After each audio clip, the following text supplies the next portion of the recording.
Now we're doing a great leap. I'm talking about algorithmic machine music, just juggling with the terms was indicated on inviting me to this conference. But what does algorithmic mean in the first place? I mean, most of you know that. I'll explain it nevertheless. And what does machine mean in that context? And lastly, what is music when it comes to machines? And then we have a subtitle, From Standard to Artistic Models. Is this a talk about fashion? No, it's not a talk about fashion models, as you will see shortly.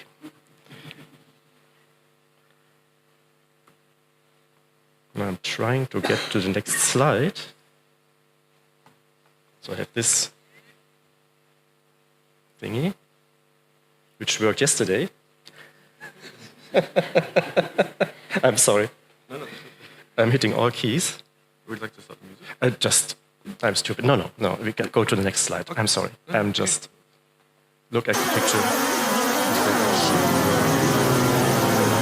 There we go. Yes. Thank you very much. So, let us first clarify the meaning of three terms: algorithm, machine, and model. Let's start with the last. A model, in the sense of this talk, is a mathematical simulation of real phenomena. Like, for example, a scientific weather model for the weather forecast. Once we have a valid mathematical model for weather phenomena, we can use weather data to compute future weather. Once we have a valid model for music making, we can produce future music. With the help of machines, executing algorithms working on that musical model. So the question is about what model of music we want to use. Do we want to model music of the past? That's the first bullet.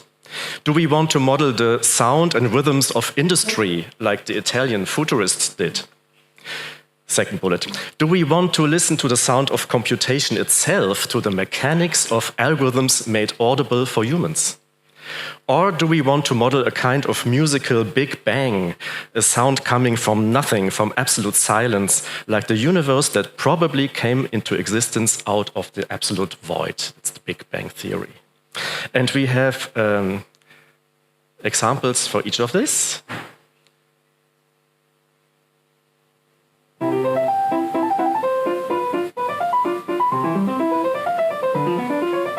Like this piano concerto, for example. It sounds like a Mozart piece, and even the most trained classical musician has identified the master as its author. So we had better sound yesterday. Many composers are shocked to learn that this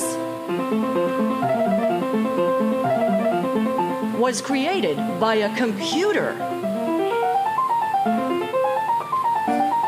UCSC music professor David Cope is the mastermind behind this computer program that has written thousands of published compositions. They're pieces that a trained ear would instantly attribute to any one of the great classical composers. It gives an idea. I think we stay with this, okay?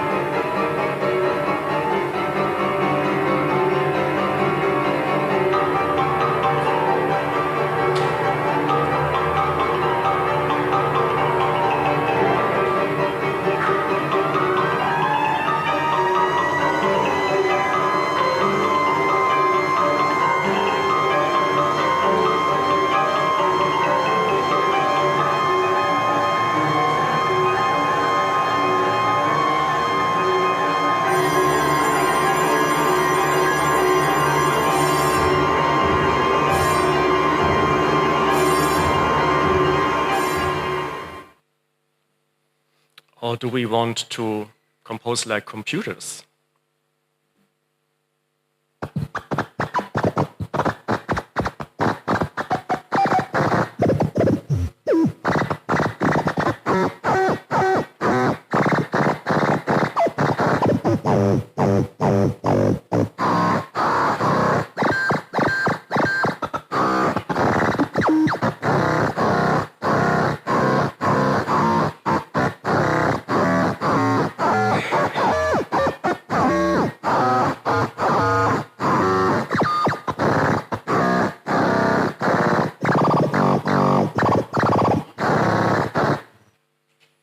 how do we want to compose like the universe?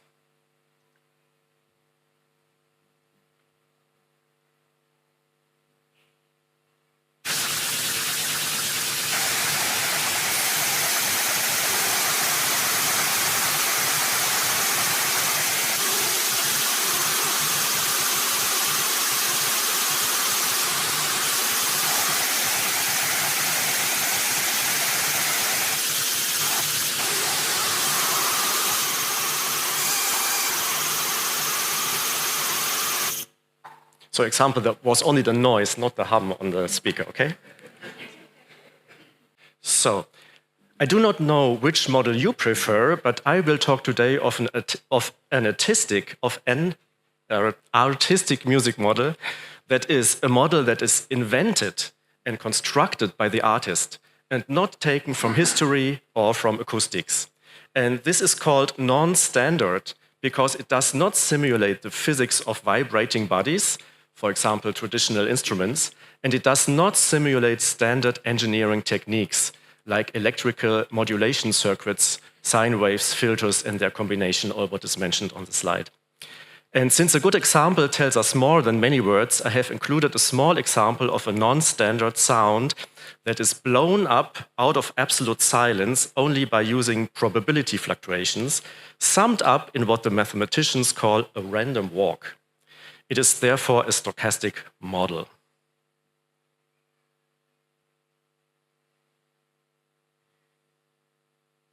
And you can see here how the sound is blown up.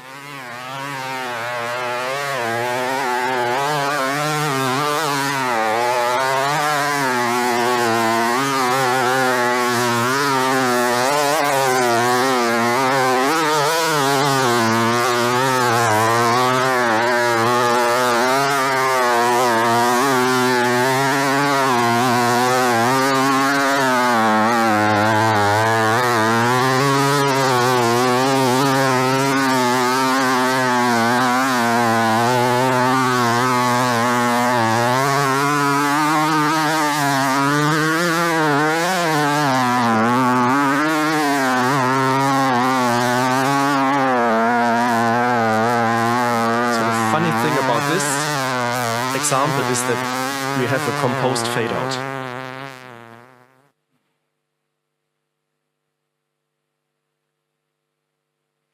So here are examples of non-standard algorithmic machine music. The first bullet is the most radical in my view. We have heard that example. It is the sound of computation itself. Then second bullet, we have combinatorial languages that act on the atoms of sound, the digital samples, followed by formal grammars that describe the deep structure of sound events. Then the data-driven synthesis, something we could call big data music. I just invented this term. Then we have sound emerging from cybernetic feedback systems. That's the ecosystemic feedback synthesis by Di Scipio. And last, our Big Bang music that you just heard a very little example of.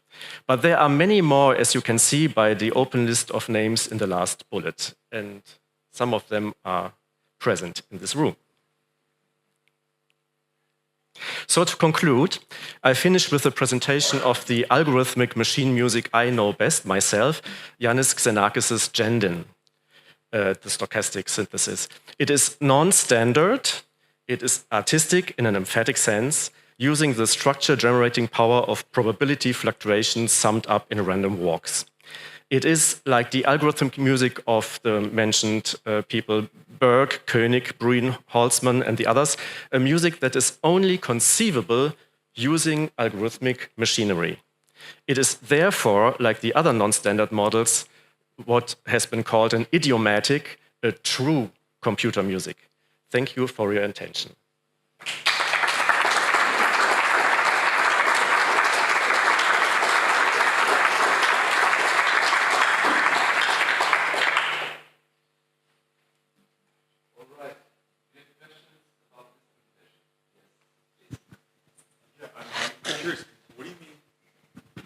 What do you mean by the sound of computation itself? Like, what does that mean?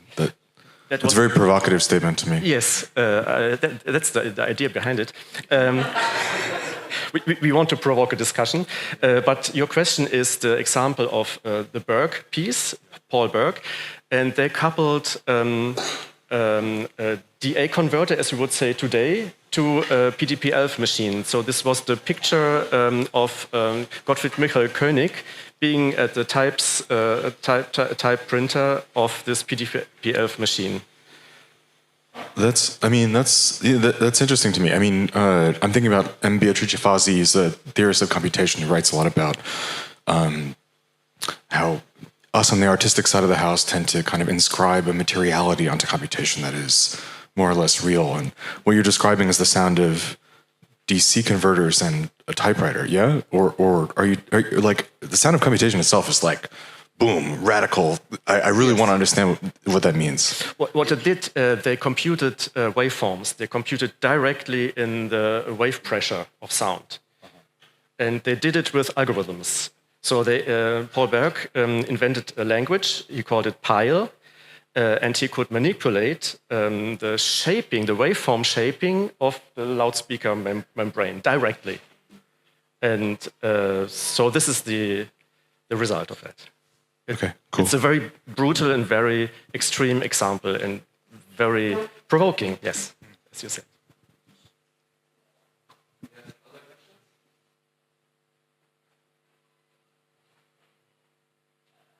So Hoffmann, the piano piece, which is quite similar to Mozart, is actually composed by a computer. But how does a computer know if it is similar to Mozart or Beethoven? That's a very good question. I don't know if the computer knows that, or in how far the computer knows that. That's a huge discussion. But Cope is one of the pioneers of this endeavor to generate music in the style of any composer, including himself, which is an interesting thing that I didn't mention. He wanted actually to help himself composing. So he started with the great composers, but he ended with himself, and he wrote musical pieces. So I mean, is there some kind of metric to measure the closeness or similarity mathematically, so that you could train a model?